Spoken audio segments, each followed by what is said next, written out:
Welcome back to Byzantine Reformation, the channel where we talk about Reformed theology, particularly in dialogue with the East. So, as promised before, we are continuing on with our series, no more breaks for this week at least. And so we're continuing into chapter 2 of Hughes Oliphint Old's book on the patristic roots of Reformed worship. So we're now in chapter 2 where we're actually going to get into what is it that the reformers knew or understood about patristic literature. How are they using that to construct their understanding of Reformed liturgy? And so, as kind of a recap of the series, so far we've looked at least Westminsterian doctrines of worship. Here is how Reformed churches often operate, even if you're not strictly Presbyterian. If you're Continental Reformed, it's still very similar. And then video number 2 was, well, how did we get to that point? Chapter 1 looked at the sort of pre-Reformation up into some of the big names that we're going to be looking at even today, Bucer, Oecolampadius, but then really working our way historically up until the 1542 Geneva Psalter, which really ends up being kind of like the blueprint of how Reformed worship goes forward. And we did get a lot into the actual patrology of it all. Today, however, we're going to be delving much more deeply in terms of what did each individual reformer know about the church fathers, how did they approach them, and why. And before we begin, kind of on the onset, one of the things that's going to be really helpful for us to consider is that because this is a channel where we are particularly in dialogue with the East, you kind of have to put yourself in the right headspace, because oftentimes what I've noticed is that critiques of Protestantism from the East come from this position of this is a Western church that's split from a Western church, and so all of this is just Western, and it has Western concerns, Western ideas. It's all thoroughly Western, and I think that what that does is that it greatly exaggerates the divide between East and West. Obviously, there are very significant and meaningful differences, but I mean, honestly, sometimes it's made to sound as if these are just completely irreconcilable differences that are so far apart. There's no similarity, there's no commonality, there's no middle point. And one of the things that you actually find is that it's actually the Reformation oftentimes going back to the East to get some of their to get some of the wind underneath their wings in terms of their criticism about the abuses of Western high medieval Catholicism. This understanding that there's got to be more to this than simply what the waters we're currently swimming in. And so you're going to be noticing a lot of going back to Greek sources and Greek fathers. You can imagine, for example, with something like the papacy, that would be a prescient concern.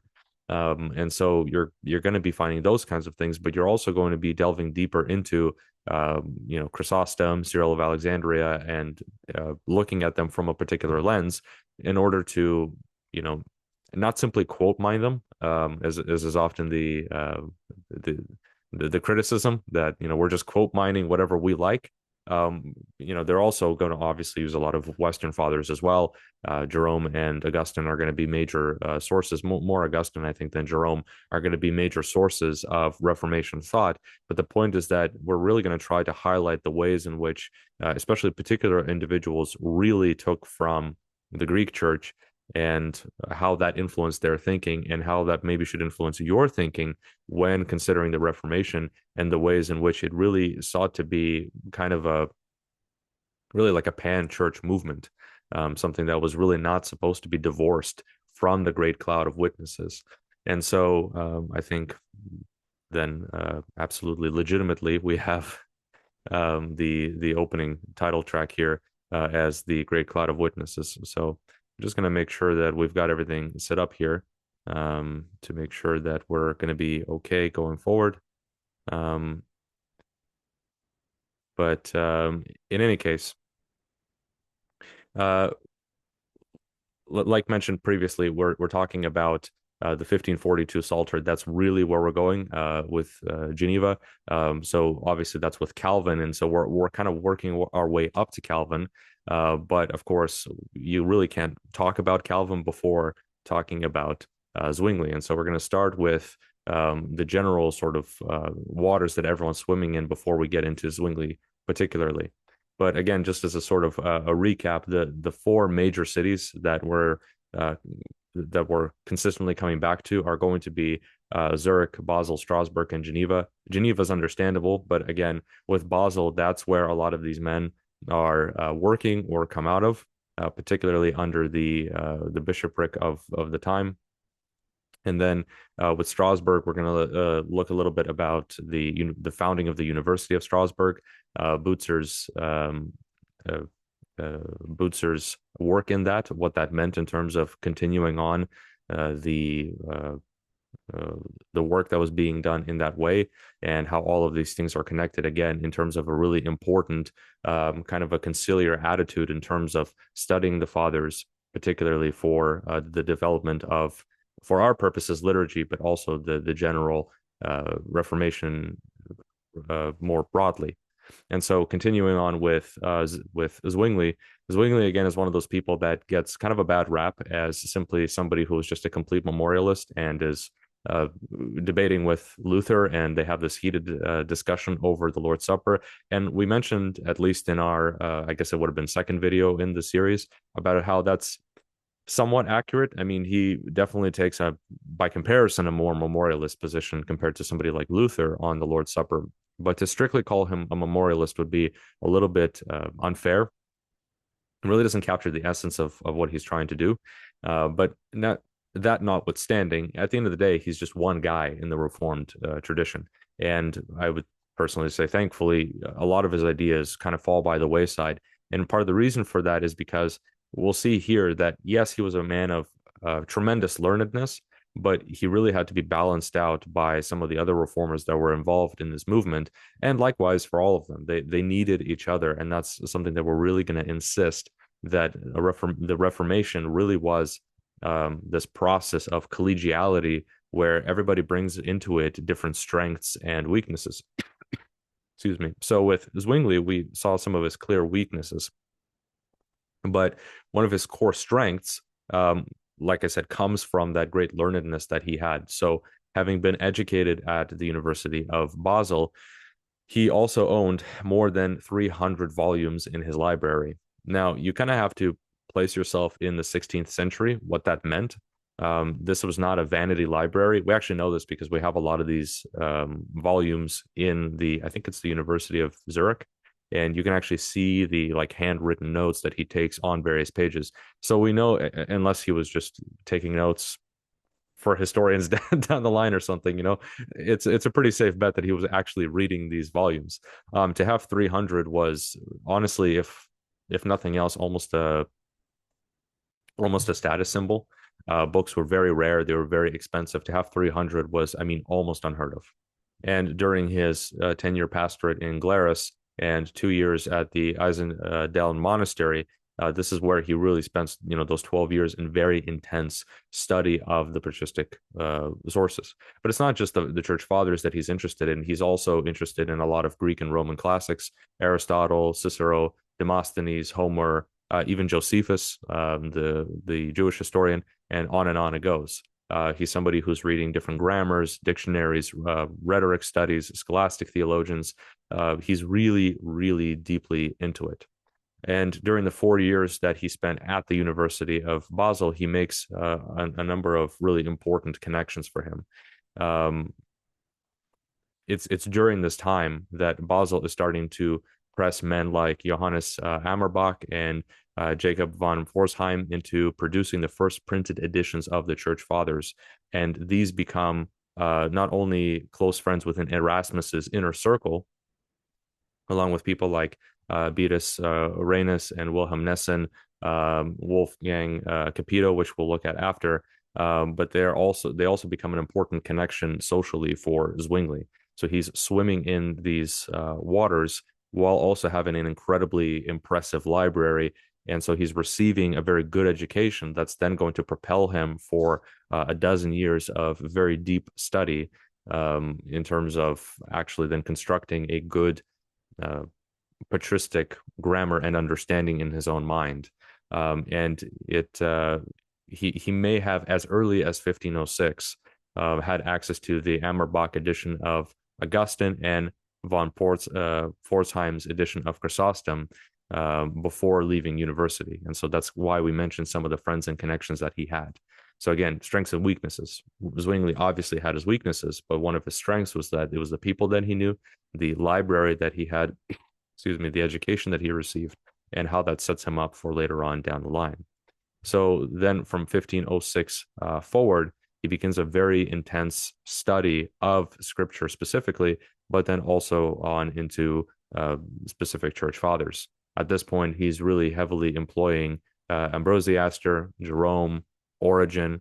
He's also very heavily interested in Augustine, Rufinus, which again at this point, very Western, but he's also interested in Basil and Cyprian and Cyril of Alexandria. He's again in that early he's in those early waters uh, Christian humanists, but and also people like Erasmus. And so he's studying Erasmus's edition of the complete works of Jerome. He's getting a lot of joy from that. He's doing that with a great enthusiasm. He's also really enamored with Augustine's sermons on the Gospel of John. That ends up having a particular impact on him. But ultimately, the primacy in terms of Zwingli's mind is that scripture is going to have the final say. So he is studying scripture, or rather, to put it differently, he is studying the church fathers, but he's studying the church fathers in order to help him understand what exactly scripture is teaching him. He's trying to be faithful to scripture first and foremost. He's using the fathers as a kind of bulwark to support him and help him along the way so that he's not running off into these weird directions. And the dividends for this are going to pay later on down the line. We're going to look at not just Calvin talking with Sadoleto, but we're going to see the Servetus affair. This was something that was bigger than Calvin. And there's a reason why a lot of these non-Trinitarian ideas are just going to completely fall off the reformers like water off a duck's back, because they're well enough aware of the tradition within the church that these are things that were sure, they were doctrines that were fought over with great difficulty, but at the end of the day, they're just definitely non-negotiables in terms of the deposit of the faith. I have a little bit of a tickle in my throat, so forgive me if I have this coffee with me, but I'm going to be we'll continue on with Zwingli in just a second. But in any case, so Zwingli is somebody who is, like we said, very enamored with the church fathers, helping him to understand the Bible better, which always takes primacy. But he starts to understand, he starts to notice certain things within the fathers that I think, if we're just honest with ourselves, and at this point, even between the three major traditions, Protestant, Catholic, and Orthodox, there is a general understanding of some of these things. It's just going to be, to what extent do we think this is true? For example, the church fathers definitely don't always agree with one another. I mean, that has to be the case, because if you have an identifiable Western and Eastern tradition, there's going to be disagreements. And Zwingli is picking up on these things, that they're disagreeing amongst themselves, and they're sometimes even disagreeing within themselves. They're not even always perfectly consistent. He starts to feel increasingly like they have misunderstood certain aspects of scripture. Not all of them all the time, but he starts to have, a different view from some of the fathers. And so in 1523, he starts working on two major pieces on church worship.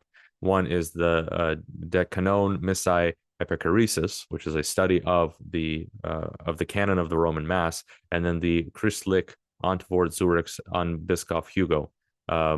So these two major works that he's working on, one of them he's able to actually spend some time. That latter one is something that he has to pump out in basically 4 days, because in 1523, you're going to have the Frankfurt Book Fair, which was kind of like the premier expo for tech and learnedness. And with that latter work is really trying to condense all of the years of research that he's done on the canon of the Mass, leading first to that, the canon of the Missae Epicuresis.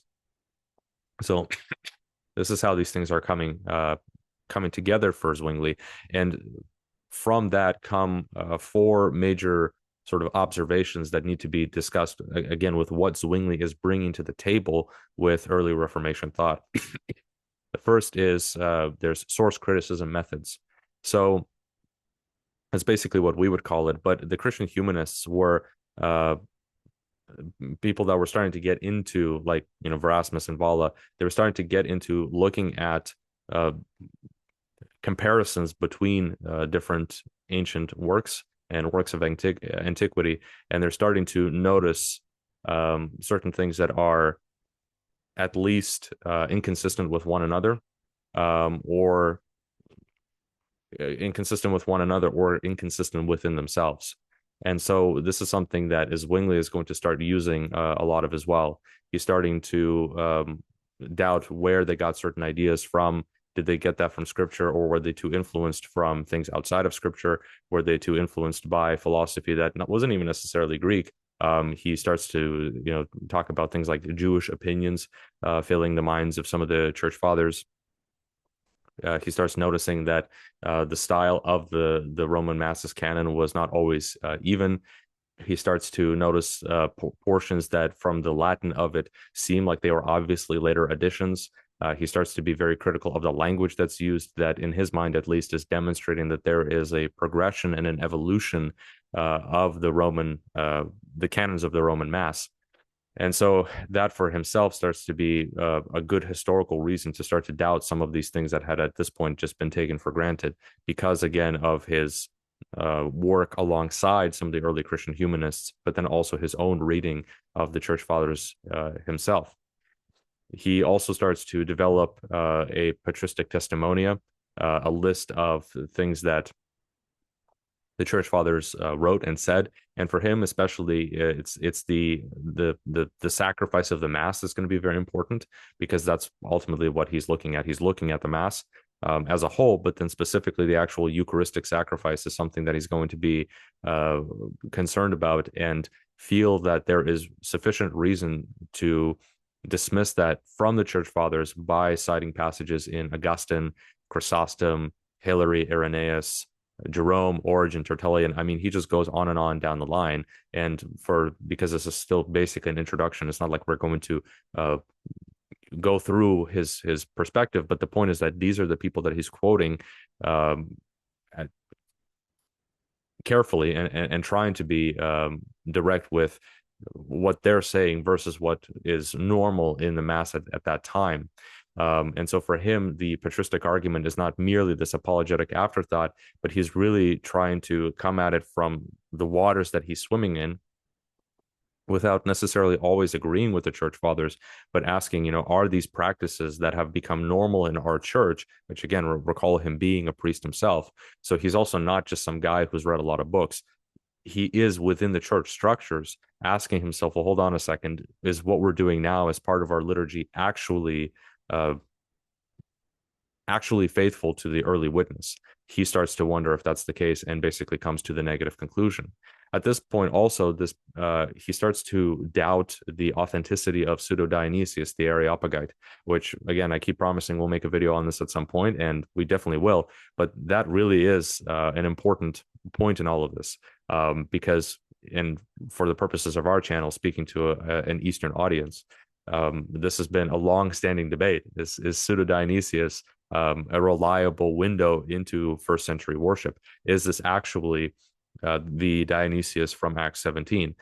Aquinas seemed to think so, and he uses him over and over again. Bishop Hugo at the time is using these in his De Ecclesiastica Hierarchia to support a lot of these mass ceremonies, and Zwingli is simply just not having it. He is not convinced that this is accurate, and I would say that Zwingli was correct in that. There's a reason why it becomes Pseudo-Dionysius eventually, but this is kind of an interesting window into Reformation era research into kind of the same arguments and people coming to the same conclusion. And so he's also going to use Tertullian very heavily. He feels that his opponents, especially as they're trying to defend the mass and defend it also from Pseudo-Dionysius, are either misquoting him or quoting only partial sentences from Tertullian. And so this is kind of where we find ourselves with Zwingli, ending up with actual long quotations of Tertullian as he's challenging his opponent's defense of the canons of the mass, but also again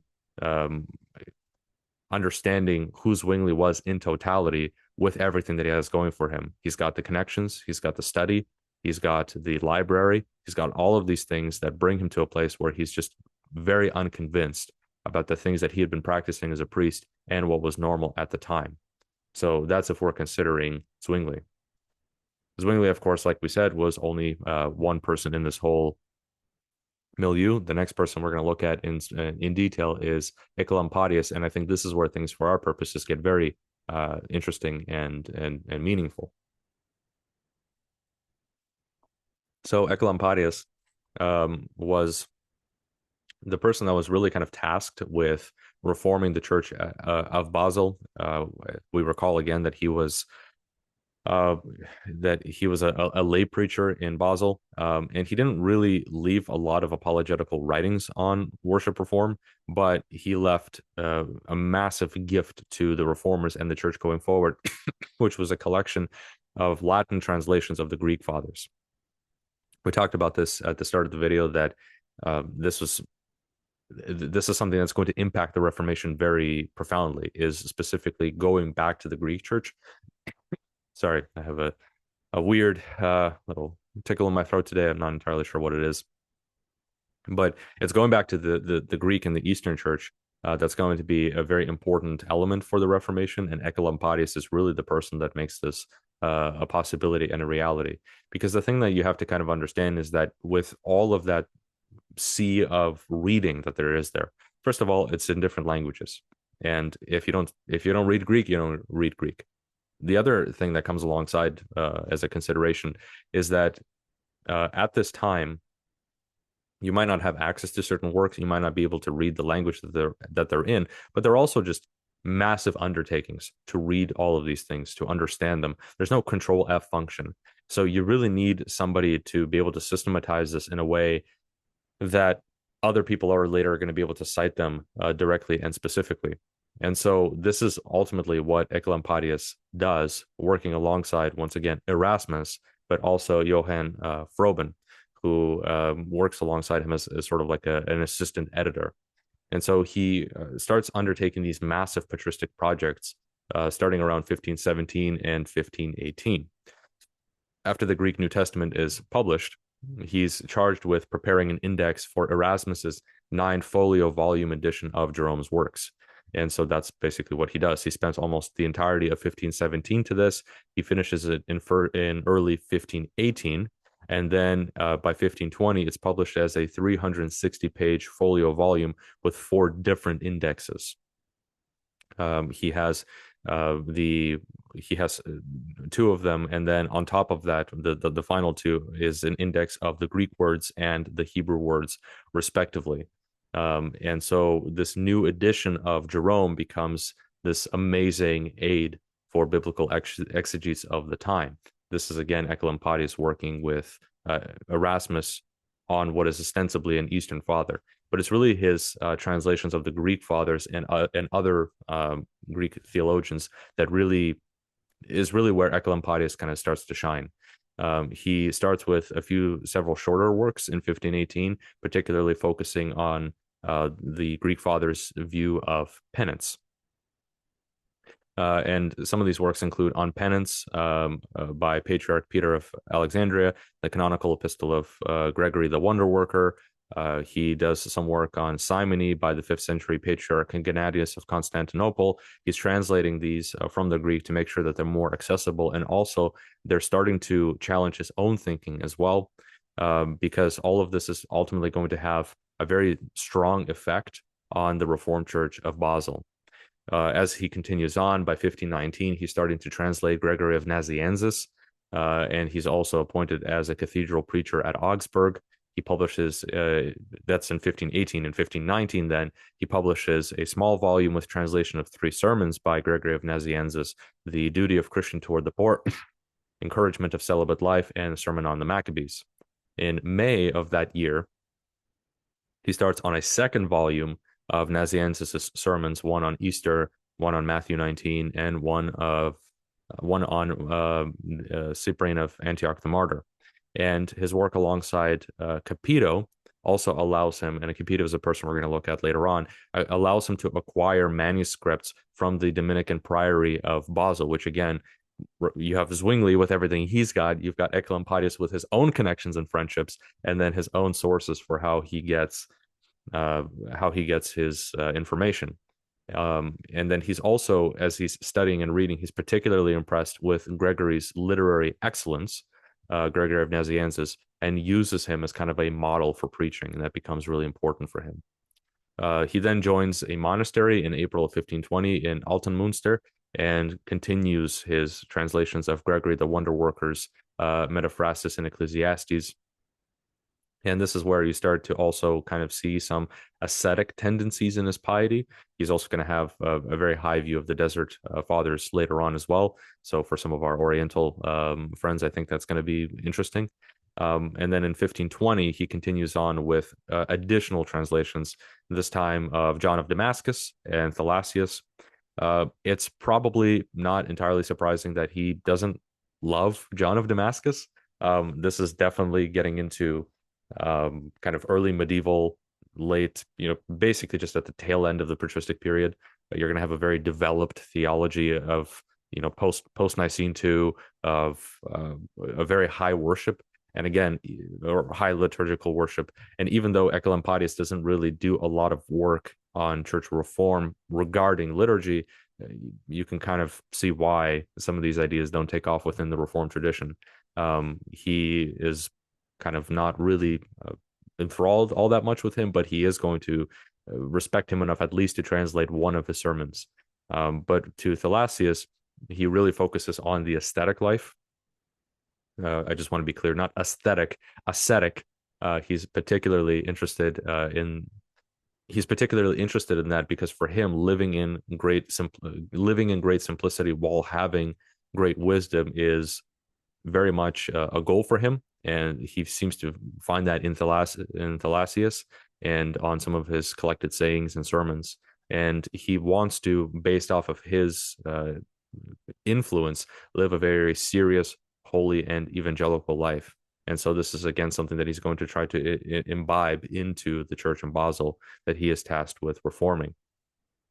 He also, as he's reading about the Council of Florence and is becoming more acquainted with the writings of Bessarion and Mark of Ephesus, he's starting to become a little bit more sympathetic to the Greek church and starting to see the Orthodox solution to some of these issues that are presented at Florence more favorably. Now, at some point, we'll probably have to do a video on, well, then why didn't the reformers all just join the East? And I think that for this channel, that's going to be an important consideration and question. But I think we've kind of already answered the question. It's because at its core, the East and the West are struggling with the same problems that the reformers are having, that the liturgy has developed to such an extent and gone so beyond what the fathers have written that they ultimately can't, then just join the East lock, stock, and barrel. I mean, they tried, that also didn't go well. That's another matter to consider. Luther was basically shut out. He didn't get very far. The East didn't want the reformers maybe at least as much, probably more than their own concerns about the East's worship and practices as well. But at some point, we'll focus that in greater detail. But suffice it to say, for now, there was this inability on the West, on the East's side, to actually accept the reformers. But then also, it's not that the East had completely solved all of these problems that they're dealing with in the Western Church. But at the very least, they're starting to become more sympathetic in understanding that there really is this whole other Christian world outside of, the Bishop of Rome. There is an entire other half of the empire, and they're trying to translate these things into their own vernacular, into Latin, and try to see, where we're going to go from here. So he continues on in translating other Greek fathers as well, and that becomes kind of a core sticking point for him. Chrysostom becomes, one of his favorites, and he spends a lot of time translating a codex of selected works of Chrysostom. And 1522 to 23 is where he does a lot of that, but it ends up being a very kind of chaotic year for him. And so some of these things we still have, some we don't. But ultimately, it's a big year for Oecolampadius as he's discovering Chrysostom. He continues on to produce a couple other works, the Segmata, which was initially published by his friend Cratander, and these ended up being selected works from Oecolampadius' commentaries on other individuals. And this is where you really start to see his infatuation with Chrysostom. His writings teach the scriptures with purity. They refute the adversaries of the faith. These are the kinds of things that he says about him because he really likes Chrysostom's very clear and sober exegesis and what he feels is like a Puritan morality. This is a man who, again, the learnedness comes alongside the piety. And this, by the way, is something that's also important to understand. Like the Reformed tradition, especially, but Protestantism more broadly, as seen as something that, again, we've got this legal fiction understanding of justification. We're so hyper obsessed with our scholasticism and all the rest of it, but really the early reformers are coming to a Chrysostom of all people, a Greek father, and they're saying this is it. This is who we want to be. Now, obviously, they don't always agree with his conclusions, but I think there's a tension there that needs to be appreciated and explored and definitely not overlooked. But continuing on here, he continues then into publishing a 7-volume edition of Chrysostom between the years 1523 and 1530.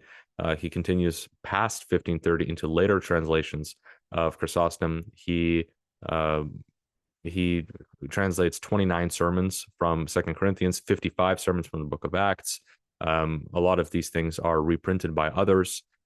He translates Theophylactus in March of 1524.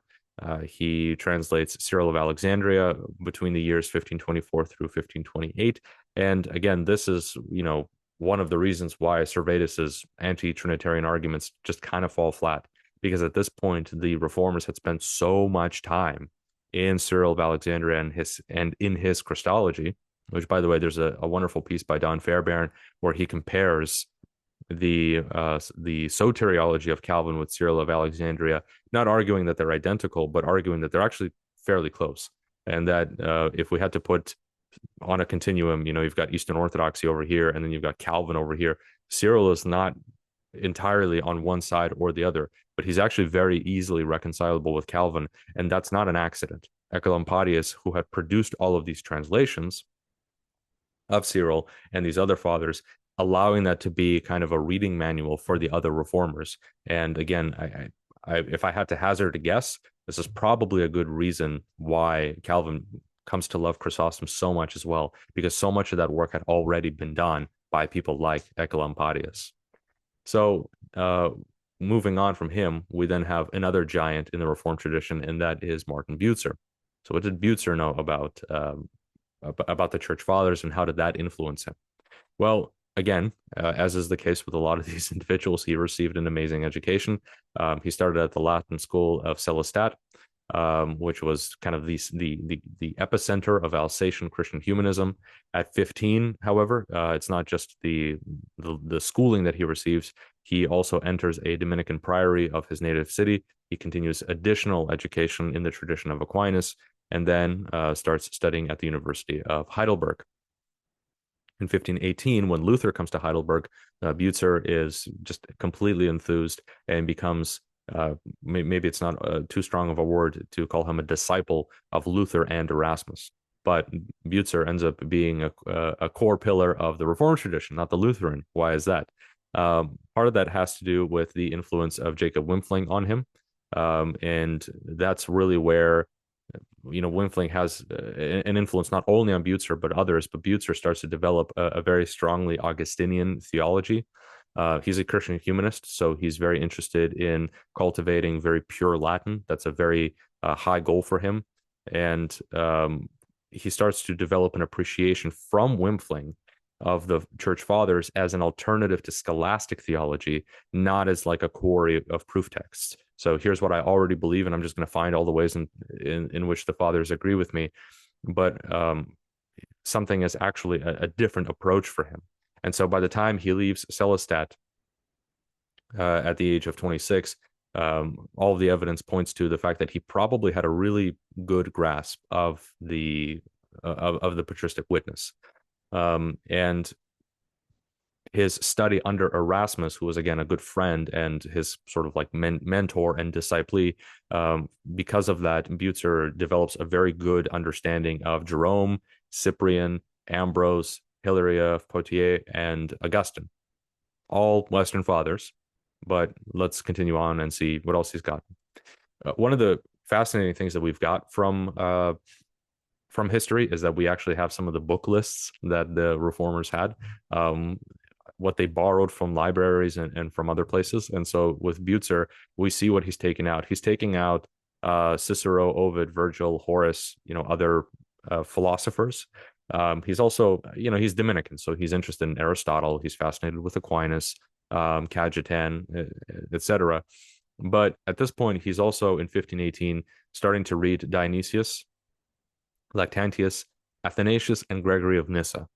And Athanasius really has a big impact on him because his writings based off of Athanasius end up then really contributing to the Reformed Church developing an enthusiasm for psalmody. Now, as we talked about in previous videos, sometimes that enthusiasm goes a little bit far in terms of exclusive psalmody, a position that I personally don't hold and I don't think is defensible. But that is definitely a hallmark of Reformed worship, is this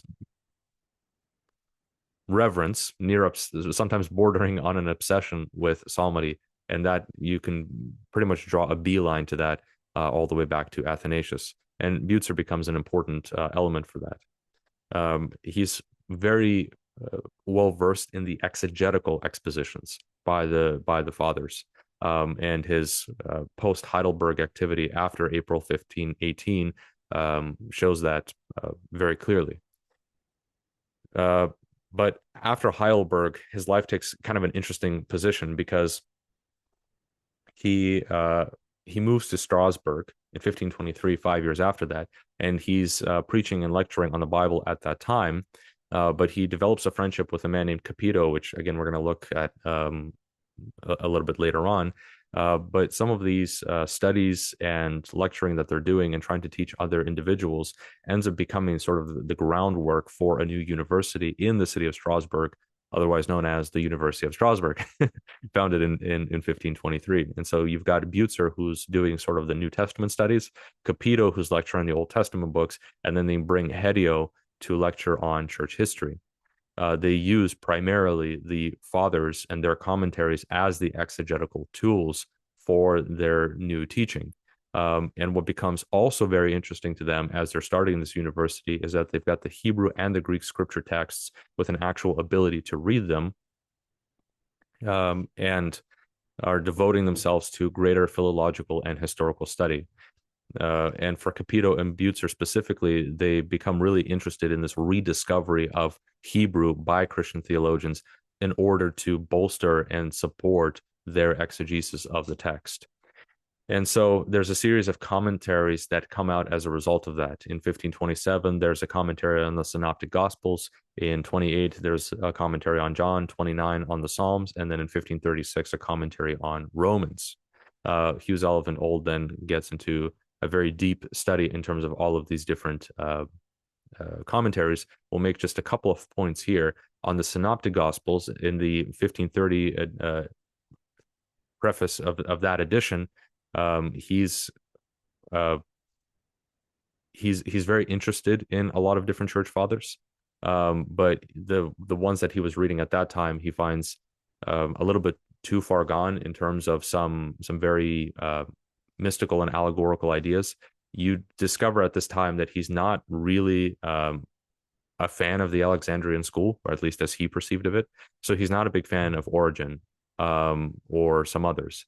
And in fact, he basically just sort of dismisses Origen entirely. But he does reference people like Chrysostom again, right? Chrysostom is a person that's going to keep coming up time and time again in the Reformation, particularly from a Reformed perspective. He's going to look at Jerome, which he sees of some value because Jerome, living in basically Palestinian geography, he's going to, employ some of that, but it's still pretty scant at that point. In his commentary on John that comes out later, he's really not quoting the church fathers all that more often. He's really not even mentioning other ancient or even modern commentators. He's not mentioning Melanchthon or Erasmus. He's not citing Cyril of Alexandria, which is kind of interesting for a gospel on John. And so, there's kind of a neglect on his part at this point in time. So he knows a lot, but it's not really coming through in his works just yet. In 1529, though, he is starting to quote a lot more people. For one, he's quoting Aquinas rather. He's also starting to quote a lot of classical authors like Pliny the Younger and Tacitus, a lot of rabbis.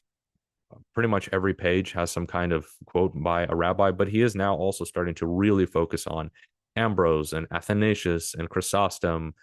He's starting to look at the councils, the canons of church councils. He's looking at Cyprian. He's looking at John of Damascus. He's looking at Gregory the Great. And it's a very long and rather impressive list of people that he's now looking back to. He's trying to maintain some of the traditional interpretations of some of the Psalms, for example, in number 22 and 118.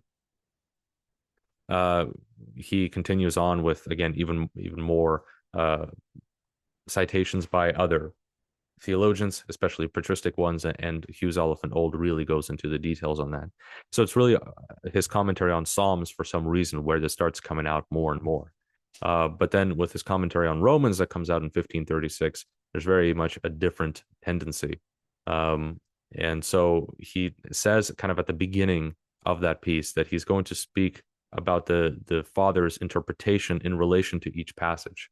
And he dedicates or has a dedicatory letter in that commentary to Thomas Cranmer, where he also lists various ancient commentaries, notably by Origen, Ambrose, Augustine, Chrysostom, and then discusses each of them in turn. It's kind of the window in terms of how we understand where he's coming from in terms of the different fathers, which ones he likes and which ones he doesn't very much like. He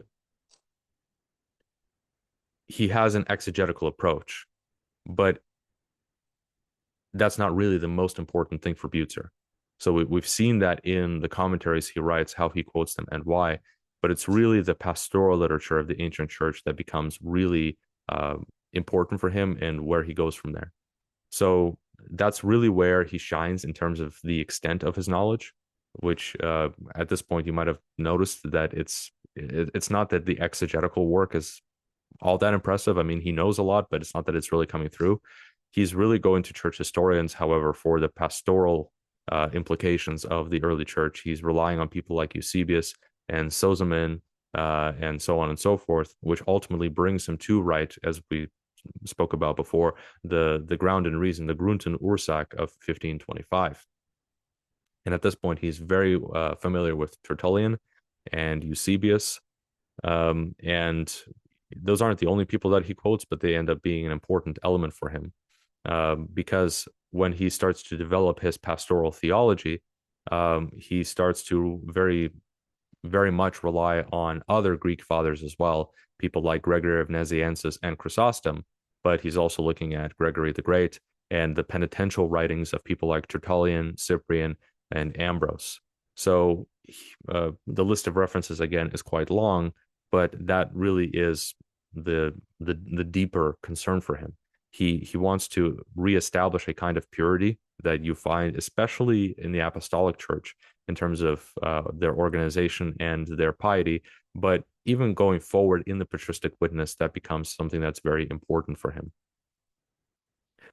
In the interest of time, we're going to skip over ahead some of his other literature that he writes. He writes a lot in terms of dogmatics and apologetics. And again, he's going to focus a lot on the church fathers in those ways, particularly some of the modern apologists that he's working with. They're going to be standing on that. And a lot of that has to do with sort of the political craziness of what's going on in Strasbourg at that time. And so these works end up being a reflection of that. But we're going to move on from that, like I said, in the interest of time, because there's so many details there, but these are really sort of the main two, his exegetical expositions and the pastoral approach of what he's taking away from the church fathers. But we're now going to look at his really good friend, Kaspar Hedio, who is sometimes referred to as sort of like the first Protestant church historian. He's, again, a typical product of German humanism. He attends Latin school, he studies philosophy, history, languages, and in 1519, he becomes vicar of St. Theodore's Church in Basel, once again, under the tutelage of Johann Surgent, the Bishop of Basel that we've seen many times over, but again, a very learned person from within the church. Like all of the reformers were basically ordained in some capacity, and were people that were not just outside observers or lay people, but they're not just hanging around Erasmus. They're also people that have actually performed masses and they really know how these things work. And so he receives different preaching positions, ultimately, once again, ending up in Strasbourg, as we already saw. And at this point, he actually becomes kind of enamored with what we would call modern missions or foreign missions. He even suggested that in Strasbourg, they teach Turkish so that they can actually go out and preach to the Mohammedans in their own language. But be that as it may, once he's in Strasbourg, he's working alongside Bucer and Capito.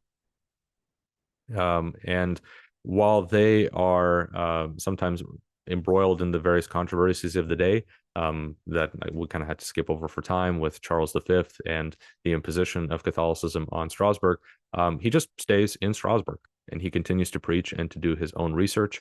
And at this point, he's also translating patristic texts, but now into German, so not into Latin. So we had a bunch of the Western Fathers in Latin. We now have a bunch of the Greek Fathers in Latin. Now we're starting to get things into German, and we're starting to get major publications from Hedio. You get Eusebius, Rufinus, Sozomen, Theodoret. He's adding to that Tertullian, Octavius, the letter of Trajan to Pliny. So not exclusively patristic material, but he is starting to get all these things in the into the vernacular of the people at that point. And so while he's focusing on people like Tertullian and Pliny, he's also looking at Tertullian's apology, especially as it relates to idolatry and polytheism. And what that means is that as the Reformed tradition is developing, that's going to be a really important point for their understanding of iconoclasm.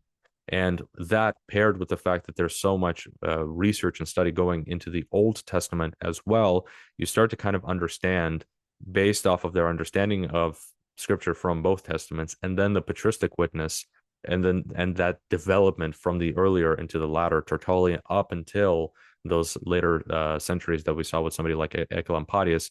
You kind of understand why the Reformed tradition became so iconoclastic as we looked back with the Westminster Confession, that we would just not have iconography or some of these other things in the church.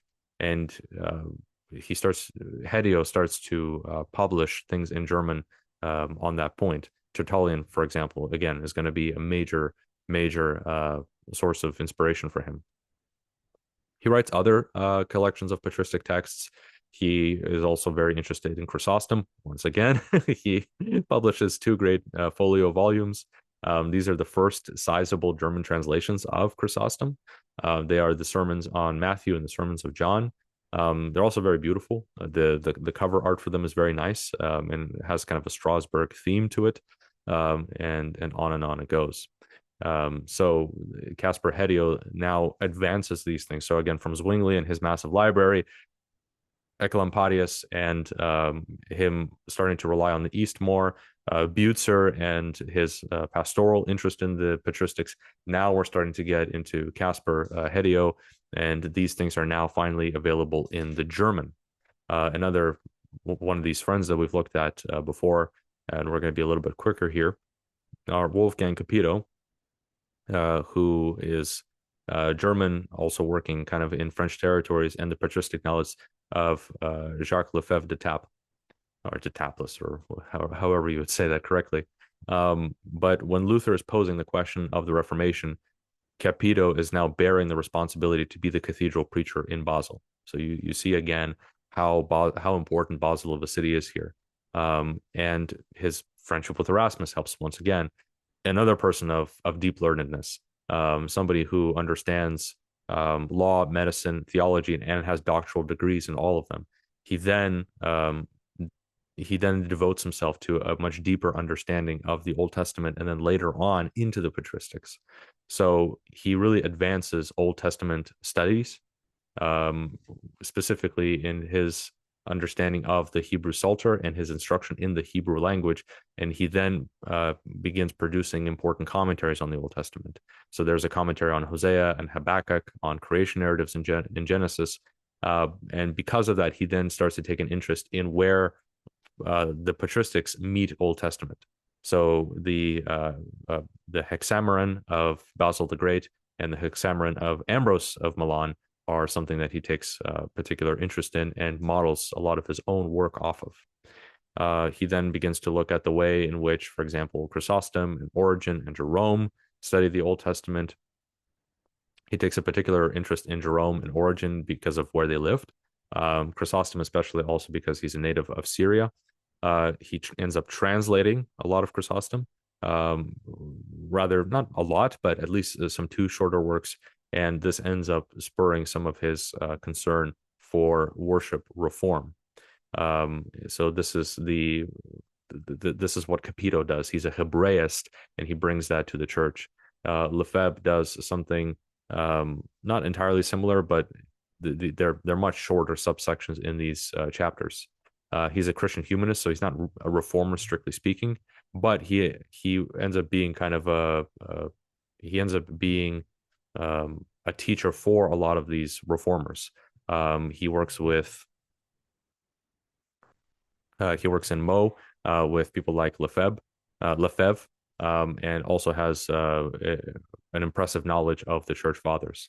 But he focuses on the apostolic fathers a lot and produces translations of a number of them, including Dionysius the Areopagite, but also men like the Shepherd of Hermas, as well as other various translations that, especially being in French, help the translation there. As we get to the end here now, or starting to approach the end, we have to talk about Musculus before we talk about the man of the hour, our normal man of the hour. But with Musculus, you start to, again, get this sort of like bridge between the East and the West in the way that the East is being used to help inform the way that the Reformed tradition is thinking about these things. So he's born in 1497 in a Benedictine monastery. He leaves the monastery for Strasbourg in 1527. What has happened at this point? You already have Hedio and Capito and Bucer working there, and so he studies underneath all of them. And in 1531, he's called to Augsburg to be a pastor, where he remained there until the interim. And during his Augsburg years, he starts to publish patristic translations. In 1540, he does one of Basil the Great, which ends up being an important addition because this means that Basil's writing are now available to the Western Church for the first time ever, really, and then continues on with works on the Hexameron, homilies on the Psalms, commentary on Isaiah, his ascetic works, and etc. So a lot of work that he produces in his Augsburg years, but then in 1546, he also produces an edition of Cyril of Alexandria. And just like with Basil's edition, he makes Cyril of Alexandria's writing available to the Western Church for the first time, or at least some of the first times. Later publications of his include, well, I guess if the Cyril of Alexandria was in 1546,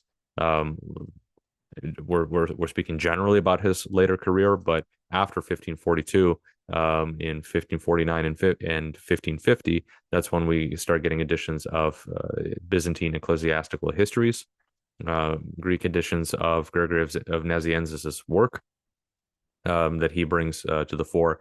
And the point being is that, he's a person that gives the full picture of a man who did a lot to provide the Reformation with the Eastern Church, kind of like Oecolampadius, but focusing in some other specifics. And so again, that ends up being a very important point for the development of the Reformed tradition. Musculus being that bridge, kind of like some of the other men that we saw, but each of them having their own specific interest.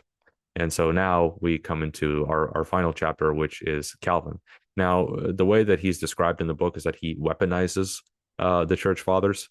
And we don't have to spend a whole lot of time, but really the main point with Calvin is that, because we've already talked so much about him on this channel and elsewhere, what Oliphint Old means by weaponizing is that he's a somewhat dogmatic and combative person because he's in an environment that's dogmatic and combative, and so he's using the church fathers to say things like so the Romanists unjustly set the fathers against us, or that the tide of victory would be on our side if we were talking about the patristic authority. This is the kind of person he's in because this is the kind of place that he finds himself in. And so with Calvin, he definitely doesn't hate the fathers. He says we do not despise them. Um, and his admiration definitely grows. But again, it's kind of like Zwingli and Oecolampadius and others. The goal is to understand scripture better. And as he's having these debates with Roman Catholics, he needs to develop a deeper understanding of the church fathers, and starts to notice some patterns that end up becoming really important for him in his polemics. He starts to notice that within the fathers, there's a lot of opposition towards luxurious worship. He starts to find fathers that forbade paintings of Christ or images or having saints on the wall. He starts to find fathers that are against withholding the cup from the faithful. Remember that communion in one kind controversy that we saw in one of our previous videos and how important that was, because that really was the sort of ground that kicked off this concern about worship within the early church. It was almost more than anything a concern about the Lord's Supper. He sees church fathers that are speaking against making laws for fasting, against the forced celibacy of priests, so on and so forth. And all of these things coming together is a list of criticisms that don't originate with Calvin, but they end up becoming a really important part of the Reformed tradition specifically, in a way that some of them are not as clear in the Lutheran tradition. But nevertheless, what this brings us to is not only this development of the liturgy that we saw with the 1542 Genevan Psalter, but also his various editions of his magnum opus, the Institutes of the Christian Religion. And so as he continues on his studies and continues his various works, he is using church fathers, again, various ones for different purposes. Some of the ones that he's not all that interested in and doesn't really use all that much in his institutes are people like Origen, that he doesn't like because he finds them too allegorical and kind of missing the point on a lot of things. He seems to feel the same way with Jerome, although he does use him at times in his anti-Pelagian works. But in his first editions, or at least his earlier editions of the Institutes, he's still not really yet relying all that heavily on Augustine. That develops over time by the time he starts getting into his final editions of the Institutes. But he begins to, and we made a whole video dedicated to this on the channel, he becomes nearly obsessed with Chrysostom. He doesn't agree with a lot of his conclusions, and later on, as he starts to delve deeper into issues of predestination, he's going to appreciate Augustine more, but he really sees Chrysostom as just completely unmatched as an exegete and somebody who really just sticks to the meaning of the text. He has different criticisms of different individuals, but those three at least, as well as many others, would be very important for him. And so that becomes reflected more and more later on in his later editions of the Institutes. And so by the time that he's done, not only has he quoted a different variety of church fathers, but he's quoted them in total about 800 times. This is something that becomes really important to him because of the pattern of his work is that he has to respond to his opponents, including people like Sadoleto, where he's in this long sparring match with. And the more he grows, the more he understands. I think the first edition of the Institutes was published when he was 27. He dies at about 50 or 56 or so years old. As he continues on, that understanding and that knowledge develops. And he's not filtering the fathers because he's proof texting to just support all the stuff that he likes. Again, he likes Chrysostom, and he's very clear where he disagrees. But he also, like Zwingli and like others, have seen that there is a lot of variety within the church fathers. Everybody's going to have to make some judicial decisions on where they go from here and what they accept. And so with Calvin, it's not maybe worthwhile to spend so much time at this juncture, just because this is something that has been done with a lot of precision already, and something that we've covered here already. And really, he's kind of that pinnacle standing at the end of all of the people that have come before him. He's very much a second generation reformer. So when you put all of these things together, now we're at a place where we not only understand why the specific liturgical reforms that we saw actually happened, but also how is the rest of the Reformation going to look? How are we going to now define an actual reformed trajectory, not only about worship, but also as a cohesive whole? So, with that all being said, we've surveyed now with a much deeper appreciation in terms of what exactly did the reformers believe, and what ground did they find from the church fathers on that point. So we're gonna stop here for now before we continue on with chapter 3 of Oliphint Old's book. As always, thanks for watching and love your comments. Really appreciate you letting me know what you think. Feel free to reach out also on email, especially if you have video ideas. I've heard people reaching out and say, when are you going to cover this? When are you going to cover that? And we'll see. I have my own plans, and that's great. But I definitely am curious to see, what are you guys getting out of this, and where would you like us to go from here? Especially as for places like Calvin, we had to be a little bit more brief, partly in the interest of time, and partly because he's just somebody who's so very well known. But if there's something that you wanted greater clarity on, by all means, we can do that. As always, bye for now, and looking forward to chatting.